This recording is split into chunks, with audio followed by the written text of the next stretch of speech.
अब बिल्कुल शांत रहना कुछ देर के लिए, ठीक है? 10 मिनट शांति से सुन लो, इसके बाद लिखना। जब मैं कहूं तब लिखना, उसके पहले लिखना नहीं, ठीक है? अभी हम लोग क्या पढ़ रहे थे? समास पढ़ रहे थे ना। समास से हमने क्या पढ़ा था? समास का क्या किया जाता है? विग्रह, विग्रह होता है। और संधि का क्या करते हैं हम लोग? विच्छेद करते हैं। विच्छेद मतलब समझते हो, अलग करते हैं, ठीक है?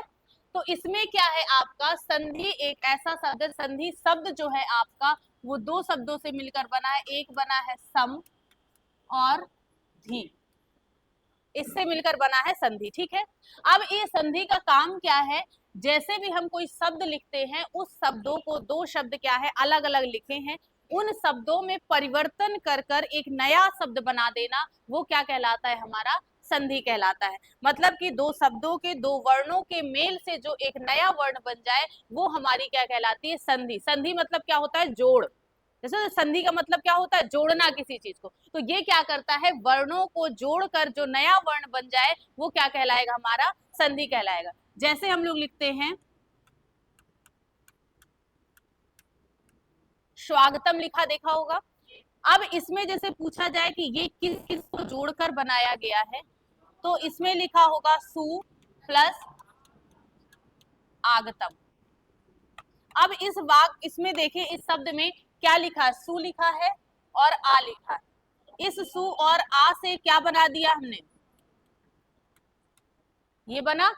और इसके बाद फिर ये लास्ट वाले वर्ण वैसे लिख दिए। तो ये पूरा एक नया, मतलब इन दो वर्णों के मेल से क्या बन गया? एक नया वर्ण बन गया। वही जोड़, उन दोनों के जोड़ से जो नया बन जाएगा, वही हमारा क्या कहलाएगा? संधि कहलाएगा। और इस शब्द का जब हम अलग अलग कर देते हैं, तो यही हमारा क्या कहलाता है? संधि विच्छेद कहलाता है, मतलब कि अलग करना, ठीक? इसके बाद जैसे ये है संधियां हम लोग पढ़ेंगे, तो अब जितने भी शब्द आप लोग पढ़ोगे, जैसे मान लीजिए लिखा है विद्यालय, तो अब इसमें क्या बनेगा? विद्या धन आलय। अच्छा, एक चीज और इसमें संधि में याद रखनी होती है, कोई भी शब्द लिखा है उसको अगर विच्छेद किया जाएगा, तो अलग करने पर दोनों का अर्थ आना चाहिए, ठीक है? ऐसे नहीं कि कुछ भी हम लोग कहीं से भी तोड़ देंगे, पता चले वी अलग कर दें और ऐसे करके लिख देंगे ये, तो ये तो कोई वर्ड नहीं होता है।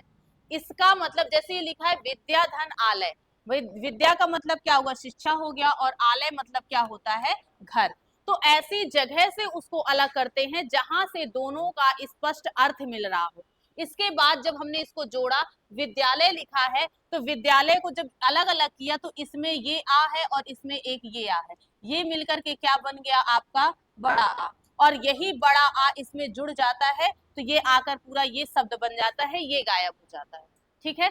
तो ये क्या हुआ? दो वर्णों के मेल से दो वर्णों के मेल से जो नया वर्ण बन जाएगा, वो हमारा क्या कहलाएगा? संधि कहलाएगा, ठीक? इस आधार पर संधियों को तीन भागों में बांटा गया है। पहला एक है आपका स्वर संधि, दूसरा है व्यंजन संधि, और तीसरा कौन सा है? विसर्ग संधि। हमें इस संधि को अलग अलग, अभी तो हम लोग कॉमन रूप में देख रहे हैं कि विद्यालय को तोड़ेंगे तो विद्या आलय बनेगा, स्वागतम को तोड़ेंगे तो सु प्लस आगतम होगा। लेकिन ये जो चीजें हैं, ये सब अलग अलग भेदों के अंतर्गत आती हैं कि विद्यालय किस संधि में आएगा, स्वागतम किस संधि में आएगा, ठीक है? और मान लीजिए हिमालय लिखा है, वो किस संधि के अंतर्गत आएगा। तो ये जो शब्द हैं, इनको हम किस आधार पर पढ़ेंगे? संधियों के भेद के आधार पर। संधि के भेद में हम देखते हैं, पहला क्या है आपका? स्वर संधि, दूसरा है आपका व्यंजन संधि, और तीसरा है आपका विसर्ग संधि। अच्छा, इनको संधियों को जो डिवाइड किया गया है स्वर, व्यंजन और विसर्ग के अनुसार, तो ये ऐसे क्यों डिवाइड किया गया है? क्योंकि जो भी शब्द हमारा है, उस शब्द में, जिस शब्द में स्वर और स्वर जुड़ करके नया स्वर बनाएंगे, तो वो हमारे स्वर संधि के अंतर्गत आएंगे। जो मतलब वर्ण व्यंजन व्यंजन होंगे और एक नया व्यंजन वर्ण बनाएंगे, वो क्या आएंगे? हमारे व्यंजन वर्ण, व्यंजन संधि कहलाएंगे। और जहां पर हमारा विसर्ग लग कर कोई नया वर्ण बन रहा है, तो वो हमारी क्या कहलाएगी? विसर्ग संधि। इसी आधार पर, मतलब कि वर्णों के जुड़ने के आधार पर इसको संधि को तीन भागों में बांटा गया।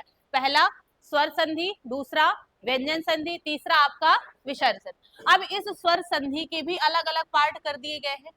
जैसे आपका पहला क्या है, आपकी दीर्घ स्वर संधि, उसके बाद गुण संधि, इसके बाद वृद्धि संधि, इसके बाद यड़ संधि, यड़ के बाद अयादि संधि। पहले तो ये तीन भेद कॉमन किए गए थे, स्वर, व्यंजन और विसर्ग। अब इस स्वर के भी भेद हैं, इस व्यंजन के भी भेद होंगे और इस विसर्ग के भी भेद होंगे। ठीक है, तो हमें स्वर संधियों के भेद में पढ़ना है कि दीर्घ स्वर संधि क्या है, गुण स्वर संधि क्या है, वृद्धि क्या है, यड़ क्या है और अयादि क्या है। हमने वर्णमाला में मूल स्वर पढ़े हैं। आपके मूल स्वर जो हैं आपके, वो कौन कौन से हैं? और ऋषि। सिर्फ आपके ये चार वर्ण ही क्या हैं, आपके मूल स्वर कहलाते हैं। ठीक है, अब ये जो मूल स्वर है, इन्हीं मूल स्वरों से ही अन्य स्वर बने। जैसे छोटा आ से क्या बना है, बड़ा आ। इसी का दीर्घ क्या बना है, बड़ी ई। इसी का दीर्घ क्या है, बड़ा ऊ। और इसका क्या है आपका, बड़ी ऋषि। ठीक है, ऐसे करके इसके बाद ये तो हो गए दीर्घ में कि इस आग में एक आ जोड़ दिया, बड़ा आ हो गया। इस ई में एक ई जोड़ दी, बड़ी ई हो गई। और इस ऊ में एक ऊ जोड़ दिया, बड़ा ऊ। और इस री में एक री जोड़ दी, तो क्या हो गई, बड़ी री हो गई। तो ये तो हमारे मूल स्वर थे, इन्हीं को हम लोग ह्रस्व स्वर भी बोलते थे। ह्रस्व स्वर क्यों कहते हैं? जिसमें एक मात्रा लगी होती वो ह्रस्व स्वर कहलाता है, जिसमें दो मात्रा लगी होती वो क्या कहलाता है, दीर्घ कहलाता है। तो ये एक मात्रा वाले हैं चारों, तो ये क्या हो गए, ह्रस्व हो गए। और इसमें दो मात्रा लगी है तो ये क्या हो गए, दीर्घ हो गए। इसके बाद हमने इसके आप स्वरों में देखते हैं, इसके बाद क्या आता है आपका, ए आता है, ए आता है, इसके बाद ओ आता है, और क्या आता है, औ। इतने यही बचे ना। तो ये भी किससे बनते हैं, आ और ई से मिलकर क्या बनता है, ए बनता है।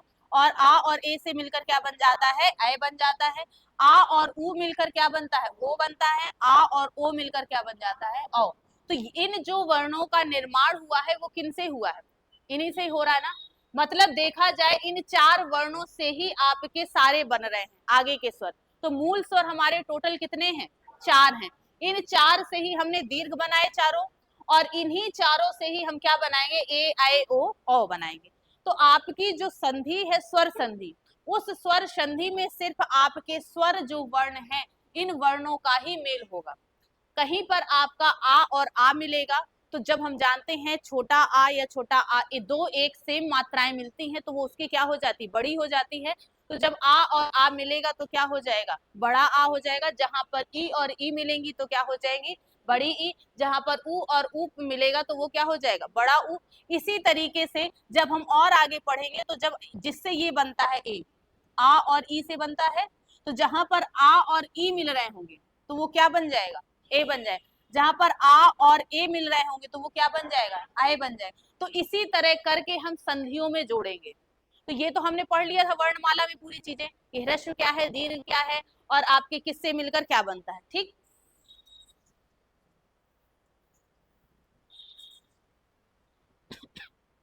अब हमें ये देखना है कि आखिर संधियां बनाते कैसे हैं।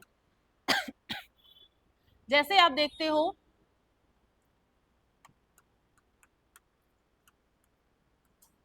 क्या लिखा है, ये हिमालय लिखा है। अब इसको ये कहा जाए, इसका संधि विच्छेद करिए, तो कैसे करेंगे, हिम आलय, ये किया। अब इसमें जब भी संधि बनाई जाती है, तो अगर पूछा जाए कि ये जैसे बीच में ये अला बी, तो अलग अलग कर दिया है, सात हो जाएंगे तो ये एक हो जाएगा। तो अब इसमें क्या होता है, जो पहला शब्द दिया होता है संधि में, पहला शब्द और बाद वाला शब्द, दो शब्द दिए हैं। पहले शब्द का आखिरी वर्ण और बाद वाले शब्द का कौन सा वर्ण, पहला वर्ण। ये याद रखना है हमेशा, जब भी हम अलग करेंगे तो उसमें पहले शब्द का आखिरी वर्ण और बाद वाले शब्द का पहला वर्ण जोड़कर जो नया वर्ण बनेगा वही यहाँ पर क्या किया जाएगा, जोड़ा जाएगा।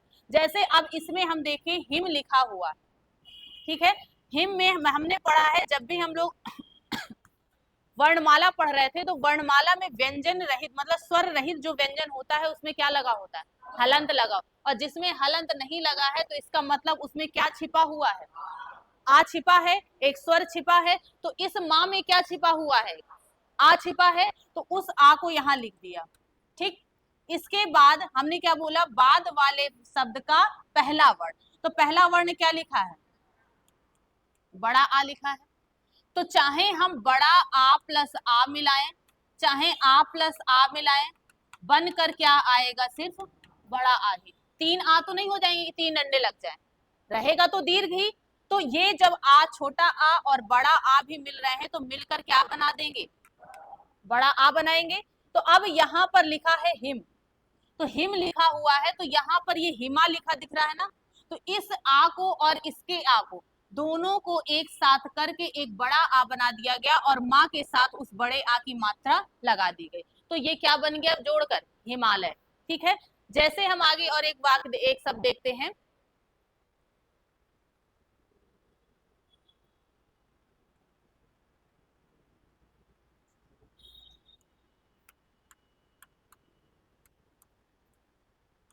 अब इसका क्या होगा, इसको अलग किया, देव। देव एक साफ शब्द, जो अर्थ शब्द है उससे अर्थ निकल रहा है। हमें क्या है, ये चीज याद रखनी है, उसी जगह से हम तोड़ेंगे जहां से अर्थ आ रहा होगा। अभी एक बार और बताऊंगी कि कहाँ से तोड़ना है, मात्रा के आधार पर। ठीक है, तो पहले क्या लिखा, देव, और उसके बाद आलय, ये लिखा हुआ है। अब ये पूछा जाए कि इस आ को, ये आ कहाँ गया और इसमें बड़ा आ कैसे, इसमें बड़ा आ लगा है ना। तो अब हमने क्या बताया, पहले शब्द का आखिरी वर्ण, आखिरी वर्ण में क्या लगा हुआ है आपका, आ लगा है, उस आ को लिख दिया। बाद वाले शब्द का पहला वर्ण क्या है आपका, बड़ा आ, तो मिलकर क्या बन गया हमारा, बड़ा आ बने। इस बड़े आ की मात्रा को किसके साथ लगा देंगे, वा के साथ लगा देंगे, और इस आ का क्या हो जाएगा, लोप हो जाएगा। तो ये क्या बनेगा, बचेगा फिर, इस बड़े आ की मात्रा देखो यहाँ लगा दी, तो ये क्या बन गया पूरा हमारा, देवालय। ठीक है, समझ में आया। अच्छा, एक उदाहरण और देख,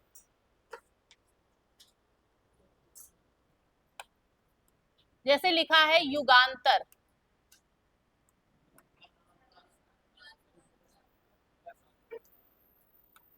युग प्लस अंतर, ये लिखेंगे ना अलग करने पर। अब इसमें भी हमें क्या लिखना है, पहले वाले शब्द का आखिरी वर्ण क्या है आपका, आ, इसके बाद वाले का पहला वर्ण क्या है आपका, अंग की मात्रा लगी, दोनों क्या है आपके, स्वर है।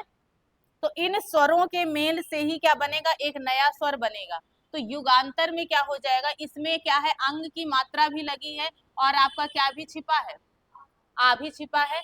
तो इस आ को और इसको दोनों को जोड़ दिया जाएगा तो ये हो जाएगा, और इधर पर लगाकर ये लगा दी अनुस्वार की, और ये क्या लगा दिया, आ का चिन्ह, तो इसके साथ क्या हो गया, युगांतर बन जाएगा। ठीक है, मतलब कि इस आ को और इसको जोड़ा गया, तो जब इन दोनों को जोड़ देंगे तो ऐसा ही तो आएगा, ये एक ये वाला आ और एक ये खुद का आ सिंगल, तो ये क्या हो जाएगा, बड़ा हो जाएगा। तो यहाँ पर बड़े आ की मात्रा लगाकर क्या लगा देंगे, बिंदी लगा देंगे। ठीक, चलो अब लिख लो थोड़ा सा,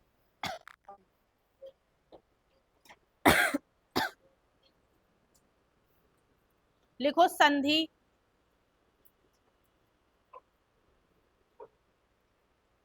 संधि दो शब्दों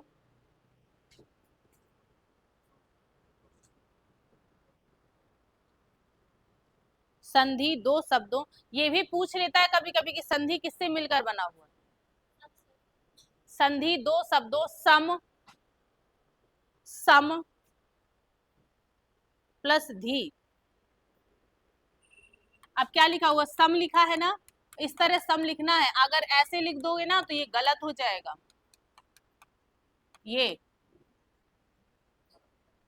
ये वाला लिखना है, किसमें क्या लगेगा, हलंत, क्योंकि माँ क्या है, आधा, इसी माँ की ही क्या लगा दी है हमने, बिंदी लगा दी है जोड़ने पर। ठीक, तो ये क्या हो जाएगा, संधि दो शब्दों सम प्लस धी,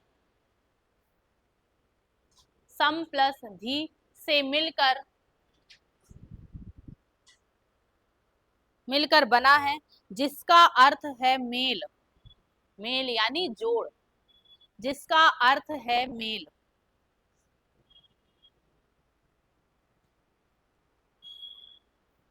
एक बार अच्छे से पढ़ लोगे तुम्हें संधि दोबारा नहीं भूलेगी, लेकिन बस ध्यान से समझ बस लेना एक बार।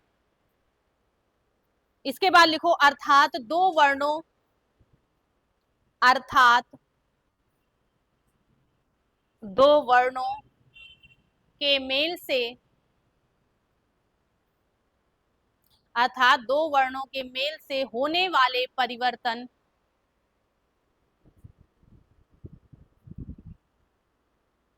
परिवर्तन को संधि कहते हैं।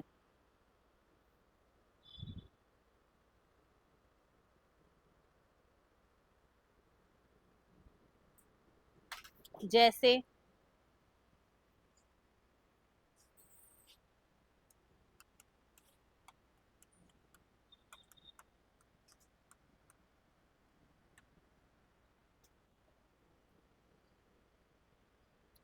सत प्लस आनंद।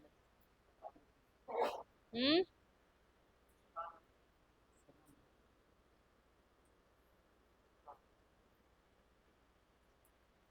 सत प्लस आनंद, सदानंद। हाँ, सदानंद।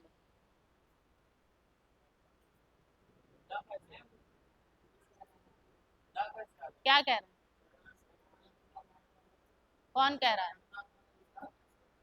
अभी सब बताएंगे कैसे हो गया, अभी आप लिख लीजिए सिर्फ। तुरंत से ऊपर वाली सीढ़ी पे नहीं चढ़ा जाता ना, पहले एक एक सीढ़ी चढ़ते हैं। अभी सब समझ में आ जाएगा कैसे ता को हमने दा कर दिया है। सत प्लस आनंद बराबर सदानंद।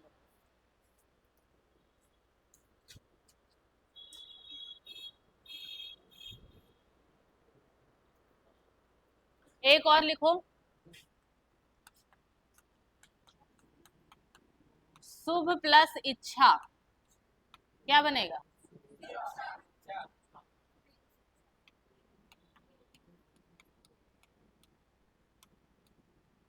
अभी ये कॉमन बस लिख लीजिए एक दो, इसके बाद में अलग अलग जब प्रकार बताऊंगी तो अपने मन से समझ में आ जाएगा कि ये किसके अंतर्गत आएगा।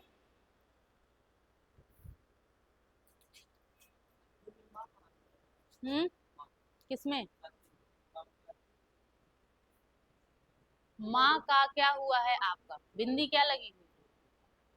कैसे लिखते हो इसको? ऐसे नहीं लगाया क्या? ऐसे लगाया है ना? तो इसको जब अलग करेंगे तो ये इस बिंदी का जो वो है वो तोड़ के क्या बनेगा? माँ बनेगा। ठीक है, हो गया। अब लिखो आगे पॉइंट।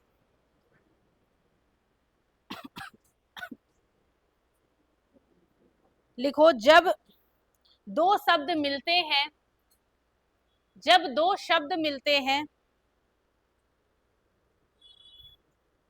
तो पहले शब्द का अंतिम वर्ण, तो पहले शब्द का अंतिम वर्ण मेन आपके संधि बनाने में सबसे मेन लाइन यही है। जब दो शब्द मिलते हैं तो पहले शब्द का अंतिम वर्ण तथा दूसरे शब्द का, सॉरी अंतिम शब्द का, तथा अंतिम शब्द का, जब दो शब्द मिलते हैं तो पहले शब्द का अंतिम वर्ण तथा अंतिम शब्द का पहला वर्ण। नहीं समझ में आया? कॉमन सेंस खुद से लगाओ। मैंने क्या बोला है? जब पहले दो शब्द मिलते हैं तो पहले शब्द का अंतिम वर्ण तथा अंतिम शब्द का पहला वर्ण, तथा अंतिम शब्द का पहला वर्ण आपस में मिलकर,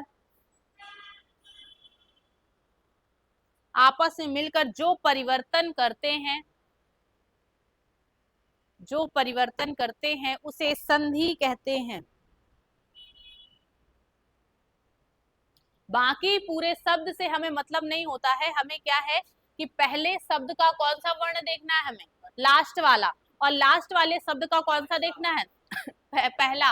और दोनों को मिलाने पर जो परिवर्तन होगा वही हमारा संधि कहलाएगा। ठीक है, हो गया। आगे लिखो,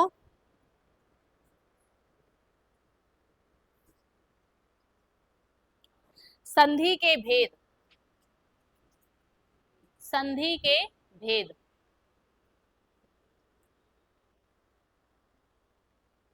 संधि के तीन भेद होते हैं। संधि के 3 भेद होते हैं। नंबर 1 स्वर संधि,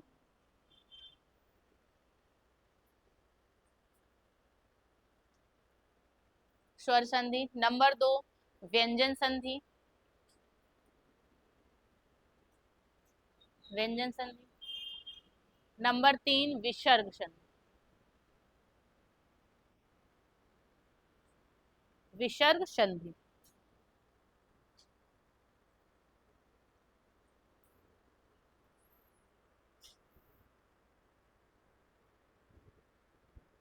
हो गया। अब हेडिंग डाल लीजिए स्वर संधि। यहां तक तो सिर्फ अभी क्या थी, एक भूमिका थी, शुरुआत अब यहां से होगी। नंबर 1 डाल लीजिए स्वर संधि।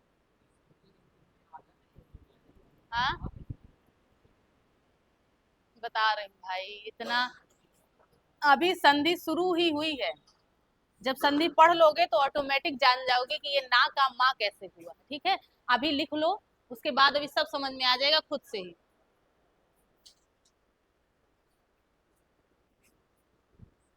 क्या लिखा है, स्वर संधि।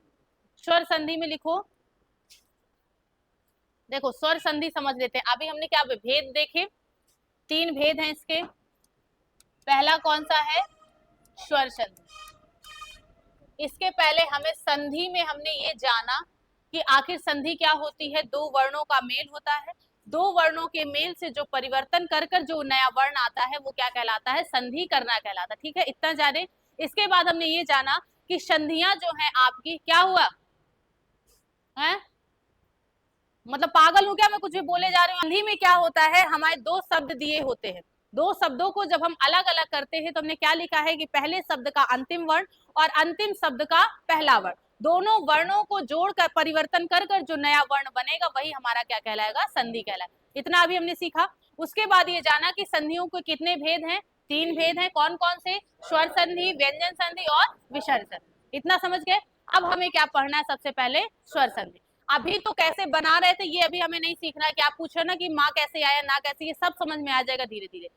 सबसे पहले हमने क्या डाला, स्वर संधि। स्वर संधि क्या होती है कि जहां पर आपके 2 स्वर आपस में मिलकर, ध्यान से सुनना, जहां पर 2 स्वर आपस में मिलकर एक नया स्वर बना दे तो वो क्या कहलाएगी, हमारी स्वर संधि। 2 स्वर आपस में मिलने का मतलब समझ रहे हो कि जहां पर 2 शब्द दिए हैं, दोनों शब्दों का अंतिम वर्ण एक का और एक का पहला, वो दोनों क्या होंगे, स्वर होने चाहिए। और उन दोनों स्वरों के मेल से जो नया स्वर बनेगा वो हमारे स्वर संधि के अंतर्गत आएगा। जैसे अभी मैंने ऊपर एक शब्द लिखा था, शुभेच्छा, ये लिखा था, और इसका क्या बनाया था, शुभ प्लस इच्छा, ये बना था। क्या हमने अभी अभी सीखा है कि पहले शब्द का अंतिम वर्ण, अंतिम वर्ण में इसमें क्या छिपा हुआ है, आ छिपा है। इसके बाद अंतिम शब्द का कौन सा वर्ण, पहला, क्या लिखा हुआ है, ये स्वर है, ये भी स्वर है, दोनों स्वर दिख रहे हैं ना। और आ और ई मिलके हमने क्या सीखा, क्या बनता है, ए बनता है।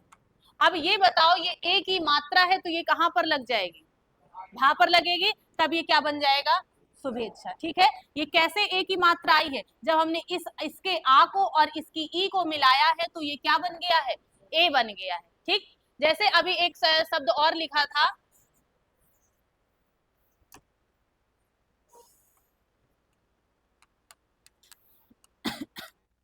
हिमालय लिखा था, इसमें क्या है, आप अलग करेंगे, हिम प्लस आलय। अभी हमें सिर्फ उन्हीं को देखना है जिसमें आपके क्या हो, स्वर दिए।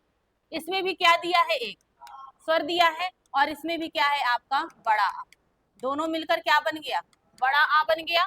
ठीक है, तो ये भी हमारा किसके अंतर्गत का उदाहरण है, स्वर संधि। क्वेश्चन आपसे पूछेगा हिमालय में कौन सी संधि है, तो पहले तो हम अलग करेंगे, हिम धन आलय, उससे निकालेंगे कि हिम में माँ में आ रहा है और इसमें आ है, मतलब दोनों में क्या दिया हुआ, आ दिया हुआ।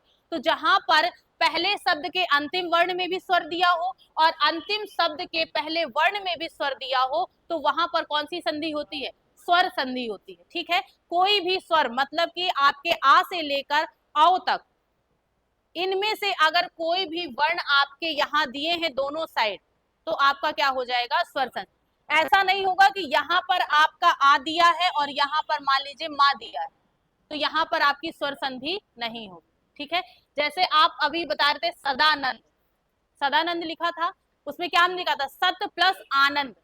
तो अब इसमें सत में ता लास्ट वाला वर्ण है और आनंद का आ है, तो ता और आ मिल रहा है ना, तो वहां पर एक शब्द क्या है, एक वर्ण क्या है, व्यंजन है, और एक क्या दिया हुआ, स्वर दिया, तो वो स्वर संधि का उदाहरण नहीं होगा, वो किसमें पहुंच जाएगा, व्यंजन संधि में। ठीक है, तो अभी हमें स्वर संधि में आने वाले जितने उदाहरण हैं उनको पढ़ने हैं कि आखिर कौन सा स्वर मिल करके कौन सा नया स्वर बनता है। इसके पहले हमने देखा ना कि अगर यहाँ पर आ है, यहाँ पर आ है तो बड़ा आ, यहाँ पर ई है, यहाँ पर ई है तो क्या हो जाएगी, बड़ी ई, यहाँ ऊ है, यहाँ ऊ है तो बड़ा ऊ, इसके बाद ई और ओ ए दिया है तो ए हो जाएगा। मतलब कि इस वाले से और इस वाले से हमें मतलब है, सिर्फ किसी भी संधि विच्छेद में सिर्फ ये लास्ट वाला और ये पहला वाला, इन दोनों के मेल से जो नया शब्द बन जाएगा बस उसी को यहाँ पर रख देना, सिर्फ इतना ही करना है इसमें। ठीक है, जैसे और उदाहरण देखिएगा,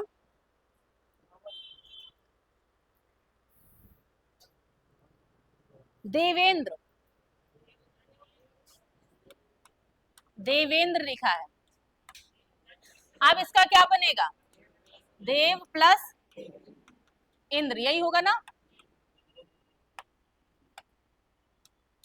अब इसमें देखो वा में क्या छिपा हुआ है, आ, ऐसे निकाल लिया, इसमें ये क्या है, ई, दोनों क्या दिख रहे हैं आपको, दोनों स्वर है ना, तो किस संधि के अंतर्गत आएगा, पहले तो स्वर संधि में आएगा। ठीक है, और हमने पढ़ा है कि आ और ई मिलकर क्या बनता है, ए बनता है, तो इस ए को हम कहाँ लगा देंगे, वा के ऊपर लगाएंगे। ठीक है, तो ये क्या हो जाएगा, देवेंद्र हो जाएगा। तो ये जो ए की मात्रा लगी है वो किससे आई है, आ और ई के योग से आई है। हमने यही सीखा है कि पहले शब्द का अंतिम वर्ण और अंतिम शब्द का पहला वर्ण लेकर जो भी परिवर्तन होगा, तो परिवर्तन होकर क्या बन गया है, ए बना है, तो इस ए को इसमें लगा देंगे तो ये हमारी क्या बन जाएगी, संधि बन जाएगी। और ये किस भेद में आएगा, पहला तो ये किस में आएगा, स्वर संधि में। अभी हम स्वर संधि के भेद पढ़ेंगे, फिर पूछेगा कि ये स्वर संधि के किस भेद में आएगा, जैसे कि गुण संधि है, वृद्धि संधि है, अयादि संधि है, यड़ संधि है, ये सारे क्या है, स्वर संधियों के भेद है।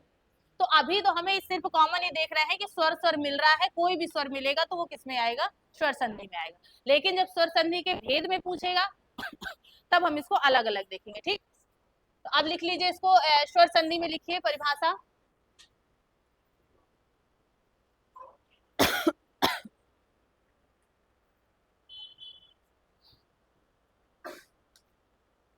दो स्वरों के मेल से, दो स्वरों के मेल से होने वाले, दो स्वरों के मेल से होने वाले विकार या परिवर्तन को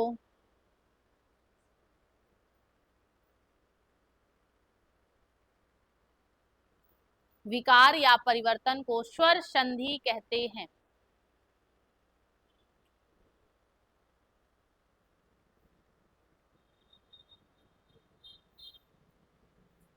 लिखो स्वर संधि के भेद, स्वर संधि के भेद। एग्जाम्पल लिखना है, लिख लो, यही लिख लो, हिमालय लिख लो, शुभेच्छा लिख लो, कोई भी, देवेंद्र लिख लो।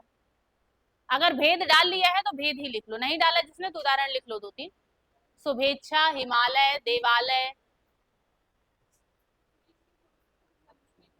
हाँ, ये स्वर संधि के हैं, नहीं नहीं, ये स्वर के उदाहरण, वो तो ऊपर जो लिखे हैं उसमें से एक जो सदानंद लिखा है ना, ये व्यंजन संधि का उदाहरण, शुभेच्छा जो लिखा है ये स्वर संधि का उदाहरण, तो वो ऊपर कॉमन रूप से लिखे हैं तीनों के अंदर, और इसमें सिर्फ स्वर के लिखे जाएंगे, शुभेच्छा है, हिमालय है, देवालय है। ठीक है, हो गया स्वर संधि के भेद। अब इसमें देखो, इसके 5 भेद होते हैं, इसके 5 भेद होते हैं। नंबर 1,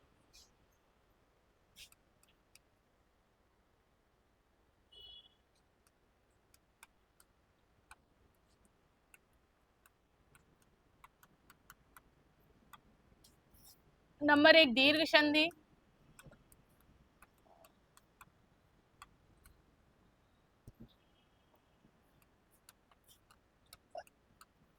गुण संधि, वृद्धि संधि,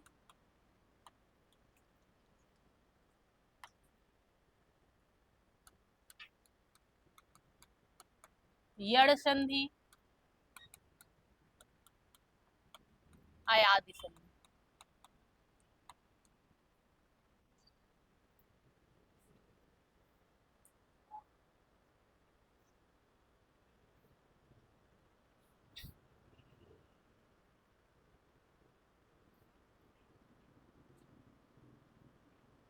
आपकी दीर्घ संधि,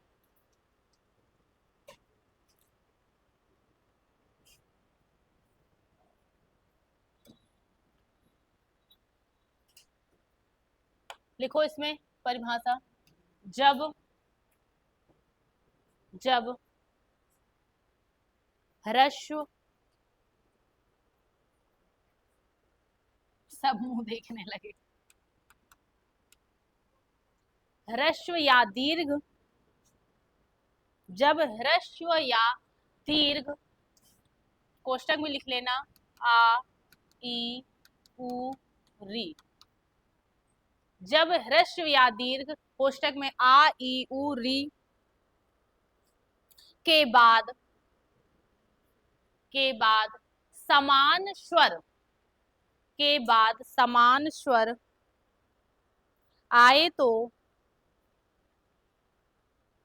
समान स्वर आए तो दोनों मिलकर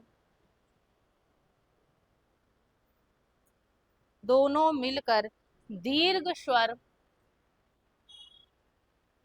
दोनों मिलकर दीर्घ स्वर, कोष्टक में लिखो बड़ा आ, बड़ी ई, बड़ा ऊ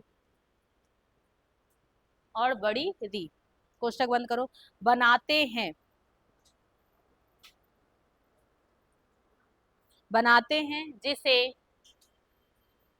जिसे दीर्घ स्वर संधि कहते हैं, जिसे दीर्घ स्वर संधि कहते हैं।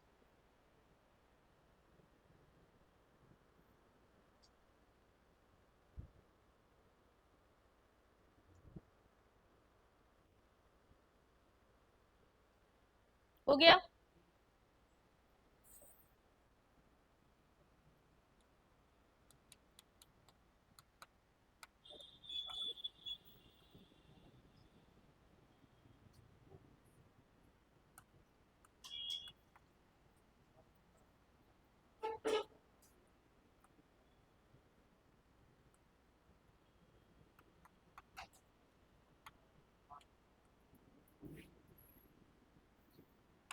क्या लिखा है परिभाषा में हमने कि जब क्या हो आपका ह्रस्व या दीर्घ, ह्रस्व का मतलब मैंने क्या बताया था, जिसमें एक मात्रा लगी होती है। ह्रस्व में कौन कौन से आएंगे, छोटा आ, छोटी ई, छोटा ऊ, बड़ा ऊ, सॉरी छोटा ऊ, छोटा ऋषि, ठीक है। तो ये क्या, जब ह्रस्व या दीर्घ, यही लिखा ना परिभाषा में, जब ह्रस्व या दीर्घ स्वर के बाद क्या आए, समान स्वर आए।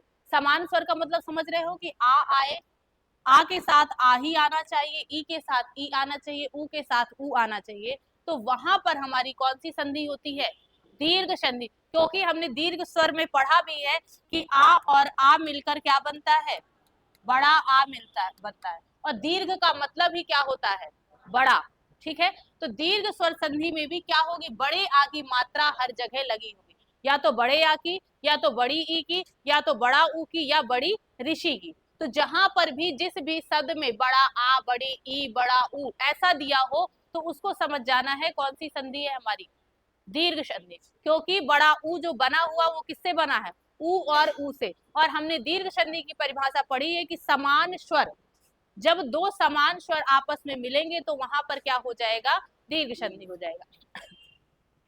जैसे ऊपर दो शब्द लिखे हमने, इनका बताओ क्या बनेगा, भावार्थ का, भाव प्लस, यही होगा।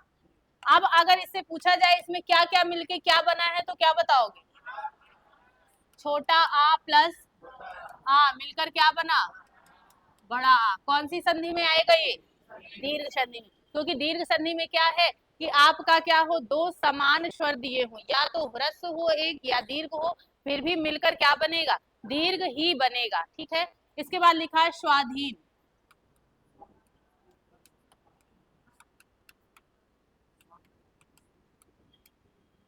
अब इसका बताओ,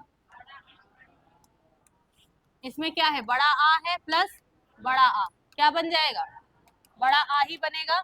यही लिखा है ना हमने कि या ह्रस्व या दीर्घ दिया, कोई भी दिया हो, लेकिन क्या होने चाहिए, समान होने चाहिए।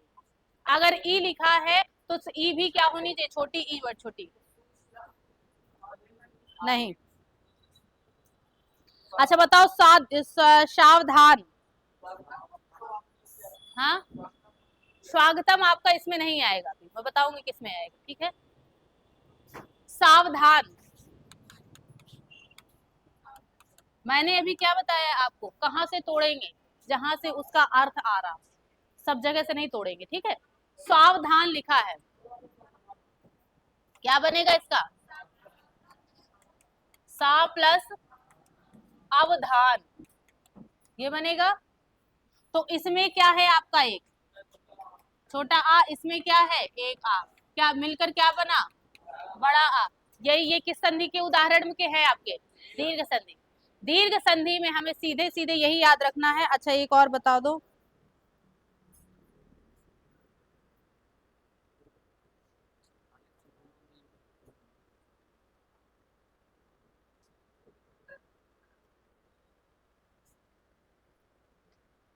विषाणु।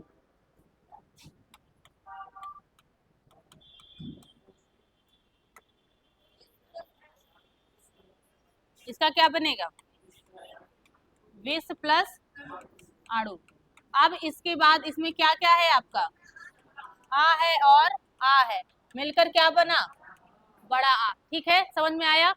अब इसको कल एक बार और थोड़ा सा रिवीजन करेंगे, दीर्घ संधि के और उदाहरण बताऊंगी। ठीक है, अभी हमने आज क्या क्या पढ़ा, संधि जो है आपका दो शब्दों के मेल से बना है, कौन कौन सा, सम और धी। ठीक है, संधि क्या होता है, दो वर्णों का जोड़ होता है, दो वर्णों के जोड़ से मिलकर जो नया बनता है वो क्या कहलाता है, संधि कहलाता है। इस आधार पर संधियों के कितने भेद किए गए हैं, तीन, कौन कौन से, स्वर संधि, व्यंजन संधि और विसर्ग संधि। इसके बाद स्वर संधि में क्या होता है, स्वर संधि में परिभाषा क्या है इसकी, मेरी आवाज नहीं निकल रही फिर भी चिल्ला रहे हो तुम लोग, शोर किए जा रहे हो। जब आपकी स्वर संधि में क्या होता है, कोई भी दो स्वर आपस में मिलकर नया स्वर बना दें तो वो क्या कहलाएगा, हमारा स्वर संधि। स्वर संधि के कितने भेद हैं, पांच भेद, कौन कौन से है, आदि संधि। ठीक है, अब इसमें हमने पहली कौन सी पढ़ी अभी, दीर्घ संधि। दीर्घ संधि में क्या होता है, जब दो समान स्वर आपस में मिलते हैं तो वहां पर उसका जो दीर्घ बनता है वही हमारा क्या कहलाता है, दीर्घ संधि। इसके उदाहरण कल हम लोग और देखेंगे कि कैसे, कहां से तोड़ा जाता है और कैसे पहचानेंगे कि ये दीर्घ है। ठीक, तो कल इतना रिवीजन करके आना है, प्लस समास पूरा याद करके आना है। हाँ,